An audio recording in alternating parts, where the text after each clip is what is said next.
आज शबनम अजूनपर्यंत रुग्णालयात आली नव्हती. 2 वाजत आले होते. इतर दिवशी तर ती 10 वाजताच येत असे. कधी सुट्टीही घेत नसे. मला तिची काळजी वाटू लागली होती, जेव्हापासून कोरोनाचे संकट गर्द होऊ लागले होते. तेव्हापासून ती माझ्यासोबत जीव धोक्यात घालून रुग्णसेवा करीत होती. मी डॉक्टर आहे आणि ती नर्स, पण तिला वैद्यकीय क्षेत्राची इतकी माहिती झाली आहे की कधी मी नसलो तरीही ती माझ्या रुग्णांना चांगल्या प्रकारे आणि अगदी सहजपणे सांभाळते. मी आज मात्र माझ्या रुग्णांना एकटेच सांभाळत होतो. रुग्णालयातील दुसरी एक नर्स स्नेहा माझ्या मदतीसाठी आली तेव्हा मी तिलाच विचारले, काय झाले? आज शबनम आली नाही. ठीक तर आहे ना ती? हो, ठीक आहे. पण काल संध्याकाळी घरी जाताना सांगत होती की काही शेजारी तिला त्रास देऊ लागले आहे. ती मुस्लिम आहे ना, आता तिच्या जातीतील कोरोना रुग्ण जसे वाढू लागले आहे, तसे सोसायटीतील कट्टरपंथी तिलाच दोषी मानत आहे. तिला सोसायटीतून हाकलून देण्याची मागणी करीत आहे आणि गद्दार असे संबोधून तिच्याकडे तिरस्काराने पाहत आहे. बिचारी एकटीच राहते. त्यामुळे ते लोक तिला अधिकच त्रास देत आहेत. मला वाटते की म्हणूनच ती आली नसेल. कसे जग आहे. धर्म किंवा जातीच्या आधारावर एखाद्याची पारख करणे चुकीचे आहे. एक नर्स अहोरात्र लोकांची सेवा करीत आहे. तिच्यावरच इतका घाणेरडा आरोप. मला प्रचंड राग आला होता. स्नेहालाही शबनमची काळजी वाटत होती. सर, तुम्ही बरोबर बोलत आहात. शबनमने आपले जीवन रुग्णसेवेसाठी अर्पण केले आहे. रुग्ण हिंदू आहे की मुस्लिम असा विचार तिने कधीच केला नाही. असे असताना लोक मात्र तिच्या धर्माकडे का पाहत आहेत? देशाचे विभाजन करू पाहणारे कट्टरपंथीच अशा चुकीच्या विचारांना हवा देत आहे. तितक्यात माझा मोबाईल वाजला. शबनमचा फोन होता. हॅलो शबनम, तू ठीक आहेस ना? मी काळजीच्या स्वरात विचारले. नाही सर, मी ठीक नाही. सोसायटीतील काही लोकांनी माझ्या घराबाहेर पडण्यावर निर्बंध लादले आहे. एक प्रकारे मला नजर कैदेत ठेवले आहे. त्यातच दुपारी मी बाथरूम मध्ये पडले. आता तर मला हेही समजत नाही की औषध आणायला कशी जाऊ. तू घाबरू नकोस. 1 ते 2 तास आराम कर. मी तुझ्यासाठी बेज आणि औषधांची सोय करतो, असे सांगून मी फोन ठेवला. आता मला शबनमसाठीची माझी जबाबदारी पार पाडायची होती. तिने आतापर्यंत नेहमीच मला साथ दिली आहे. माणुसकीच्या नात्यातून आता माझा धर्म आहे की मला तिची साथ द्यायला हवी. 5 वाजल्यानंतर रुग्णांना तपासून झाल्यावर मी प्रथमोपचार पेटी, आवश्यक औषधे आणि काही फळे तसेच भाज्या घेऊन तिच्या घरी गेलो. तिच्या सोसायटीच्या बाहेर पोलीस तैनात होते. मी डॉक्टर असूनही बरीच चौकशी तसेच माझी कसून तपासणी केल्यानंतरच मला आत पाठवण्यात आले. शबनमचे घर दुसऱ्या माळ्यावर होते. मी तिच्या दरवाजावरची घंटी वाजवताच लंगडत बाहेर येत तिने दरवाजा उघडला. मला पाहताच तिच्या चेहऱ्यावर समाधानाचे हास्य उमटले. डॉक्टर अविनाश, तुम्ही स्वतः आलात. हो शबनम, दाखव कुठे लागले आहे तुला. व्यवस्थित बेज करून देतो. बेजचे सामान माझ्याकडे होते. मी पट्टी बांधली आहे. ही काही गरजेची औषधे आणि फळे तसेच भाज्या आहेत. तुझ्याकडे ठेव. सर, तुमची खूप खूप आभारी आहे. कृतज्ञतेने शबनमच्या डोळ्यात अश्रू तरळले. मी तिच्या खांद्यावर थोपटत तेथून बाहेर पडत सांगितले, शबनम, कधीही कोणत्याही गोष्टीची गरज भासल्यास मला अवश्य सांग. तसे तर या सोसायटीतून तुला घेऊन जाण्याचा मी नक्की प्रयत्न करेन. रुग्णालयाजवळ माझे 2 खोल्यांचे घर आहे.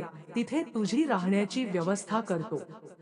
सध्या मीही तिथेच राहतो, कारण तेथून रुग्णालय जवळ आहे. शिवाय माझ्यामुळे माझ्या कुटुंबाला कोरोनाचा संसर्ग होऊ शकतो, ही भीतीही सतावत असते. ठीक आहे सर, जसे तुम्हाला योग्य वाटेल असे शबनमने सांगताच मी तेथून निघालो. त्यानंतर 2 ते 3 वेळा खाण्याचे पदार्थ व इतर आवश्यक वस्तू घेऊन मी तिच्याकडे गेलो. सोसायटीतील लोक माझ्याकडे रागाने बघत. एके दिवशी तर हद्दच झाली. सोसायटीतील लोकांच्या सांगण्यावरून एका उच्च जातीच्या पोलीस एसआय असलेल्या नीरज यांनी मला 2 ते 3 दंडुके मारले. मी रागाने ओरडलो, एका डॉक्टरला अशा प्रकारची वागणूक दिली जाते का? तुम्ही डॉक्टर आहात तर मग त्या मुस्लिम मुलीच्या घरी का येता? दोघे एकमेकांना सामील आहात ना, संगनमताने काय करणार आहात? सर, मी डॉक्टर आहे आणि ती माझ्यासोबत काम करणारी नर्स आहे. आमच्यामध्ये केवळ एवढेच नाते आहे. उच्च आणि नीच जात, हिंदू, मुस्लिम असा भेदभाव मी मानत नाही. रागाने आरडाओरडा करीतच मी घरी आलो. पण आता शबनमची मला अधिकच काळजी वाटू लागली होती.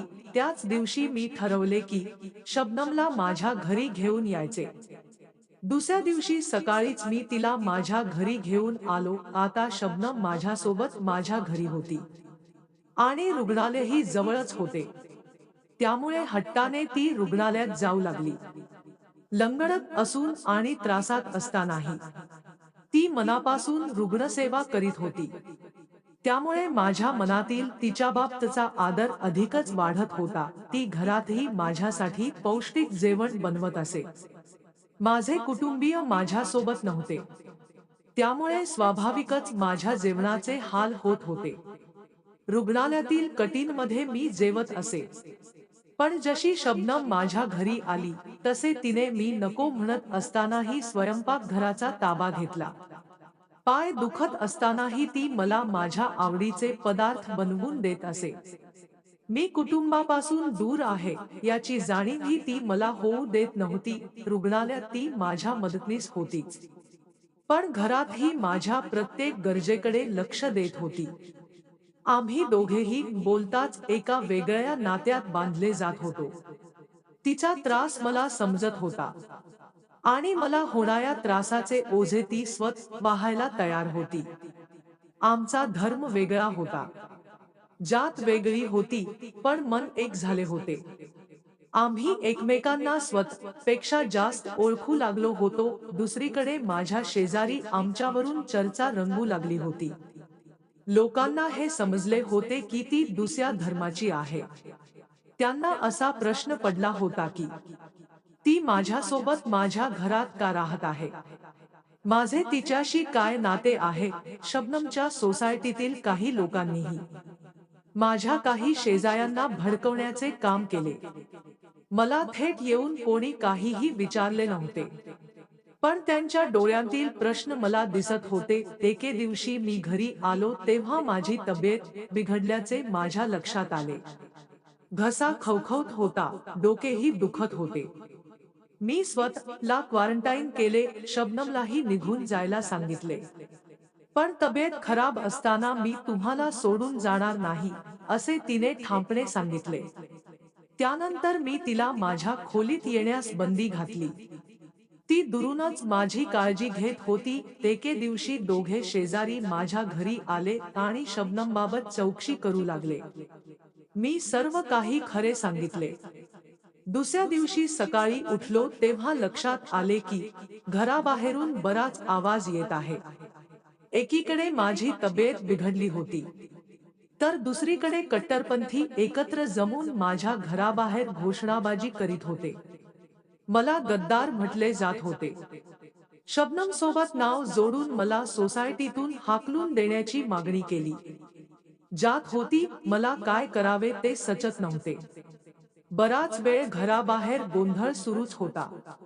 तोपर्यंत शबनम तिचे कपडे गोळा करू लागली. ती घाबरून म्हणाली, सर, आता मी येथे अजिबात राहू शकत नाही. माझ्यामुळे तुम्हालाही नाहक त्रास सहन करावा लागत आहे. मी तर म्हणेन की तुम्हीही चला. तुम्ही रुग्णालयात स्वतःला दाखल करून घ्या. तुमची तब्येत ठीक नाही. तुमच्या कुटुंबियांना बोलावून घेऊ का? नको, नको. तू माझ्या घरच्यांना काहीही सांगू नकोस. ते उगाचच माझी काळजी करू लागतील. तू जा, मी सर्व सांभाळून घेईन.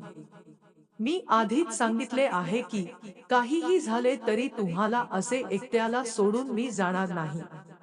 ते लोक तुमचे जगणे अवघड करतील.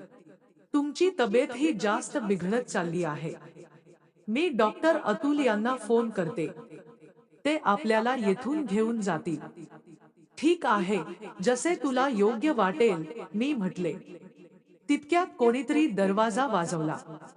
सोसायटीचे अध्यक्ष दारात उभे होते. हे पहा अविनाश, आमच्या सर्वांनी निर्णय घेतला आहे की तुम्ही या सोसायटीत राहू शकत नाही. ठीक आहे, आम्ही जातो. थरथरत्या आवाजात मी सांगितले. शबनमने घाईघाईत सर्व तयारी केली. कसेबसे आम्ही रुग्णालयात पोहोचलो. कोरोना झाल्याचा संशय असल्यामुळे मला रुग्णालयात दाखल करून घेण्यात आले. चाचणीचा अहवाल पॉझिटिव्ह आला. माझी तब्येत वेगाने खराब होऊ लागली होती. पण शबनमने जगण्याची आस आणि माझी साथ दोन्ही कायम ठेवली. ती सतत माझी सेवा करीत राहिली. माझ्यात सकारात्मक ऊर्जा जागवत राहिली. प्रदीर्घ उपचारानंतर हळूहळू मी बरा होऊ लागलो. त्यानंतरही पुढचे 14 दिवस मला रुग्णालयातच ठेवण्यात आले. या दरम्यान शबनमबाबत माझ्या मनातील ओढ वाढू लागली. समर्पित भावनेतून ती रुग्णांची तसेच माझी करीत असलेली सेवा पाहून मला असे वाटले की हिच्यापेक्षा चांगली मुलगी मला भेटूच शकत नाही. एके दिवशी मला शबनम दुःखी दिसली. मी विचारले असता म्हणाली, तुम्ही बरे होण्याची मी वाट पाहत होते. डॉक्टर, आता मी या विभागात आणखी राहू शकत नाही. लोक माझ्याशी खूप वाईट वागले. तुमच्या सोबत माझे नाव जोडून तुम्हालाही बदनाम केले. माझी काही चूक नव्हती, तरीही माझ्या या व्यवसायाचा देखील मान ठेवला नाही. माझे मन लागत नव्हते. मी आतापर्यंत फक्त तुमच्यासाठी येथे थांबले होते. आता मला जायची परवानगी द्या. मला रुग्णालयातील नोकरी सोडून जायचे आहे. शबनमच्या अश्रूंनी भरलेल्या डोळ्यांमध्ये माझ्यासाठी असलेले प्रेम मला स्पष्टपणे दिसत होते. मी तिला अडवले. थांब शबनम, तू कुठेही जाणार नाहीस. जे नाव त्यांनी बदनाम करण्यासाठी जोडले, ते मी प्रत्यक्षात जोडू इच्छितो. शबनमने आश्चर्यचकित होऊन माझ्याकडे पाहिले. मी हस्त म्हटले, आजच या रुग्णालयात आपण लग्न केले तर उशीर करण्याची गरजच काय? शबनमने लाजून नजर खाली झुकवली. तिचे उत्तर मला मिळाले होते. रुग्णालयात हजर असलेल्या डॉक्टर आणि नर्सेसने झटपट आमच्या लग्नाची तयारी केली. अशा प्रकारे एक हिंदू डॉक्टर आणि मुस्लिम नर्स कायमचे एकमेकांचे जोडीदार झाले.